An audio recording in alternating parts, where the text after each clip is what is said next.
નર્મદા જિલ્લામાં સતત વરસી રહેલા ભારે વરસાદ વચ્ચે રાજપીપળાના વાવડી રોડ વિસ્તારમાં ખેડૂતોની મુશ્કેલી વધી છે. વાવડી રોડ પર આવેલા ખેતરોમાં વરસાદી પાણી ભરાઈ જતા ઊભા પાકને ભારે નુકસાન થયું હોવાનું સામે આવ્યું છે. ખેડૂતોના જણાવ્યા મુજબ શ્રી રામ હેરિટેજ સોસાયટીના બિલ્ડર દ્વારા વરસાદી પાણીની કુદરતી કાસ પર નાની સાઇઝની સિમેન્ટની પાઇપ નાખવામાં આવતા પાણીના નિકાલમાં અવરોધ સર્જાયો છે, જેના કારણે વરસાદી પાણી સીધું ખેતરમાં ભરાઈ રહ્યું છે. આ મુદ્દે ખેડૂતો દ્વારા 20 મે 2026ના રોજ નાંદોદ મામલતદારને લેખિત રજૂઆત કરવામાં આવી હતી. જોકે તંત્ર દ્વારા માત્ર વરસાદી પાણીની કાસની સફાઈ કરવામાં આવી હોવાનું ખેડૂતોનું કહેવું છે. ખેડૂત હેમંત વસાવાએ તંત્રને તાત્કાલિક સિમેન્ટની પાઇપ દૂર કરવાની માંગ કરી છે.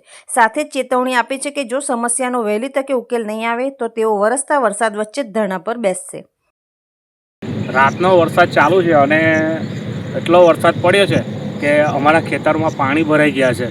અમે તંત્રને રજૂઆત કરેલી, પહેલાં લેખિત રજૂઆત કરેલી અમે ખેડૂતો દ્વારા કે અહીંયા પાણી ભરાય છે, પાણી ભરાય છે અને આ બિલ્ડર શ્રીરામ હેરિટેજના બિલ્ડર દ્વારા જે વરસાદી પાણીની કાસ છે એની પર નાની સાઇઝની પાઇપ ભૂંગળા નાખીને પાણીનો અવરોધ કરેલ છે. એ બાબતે અમે લેખિત રજૂઆત કરેલી.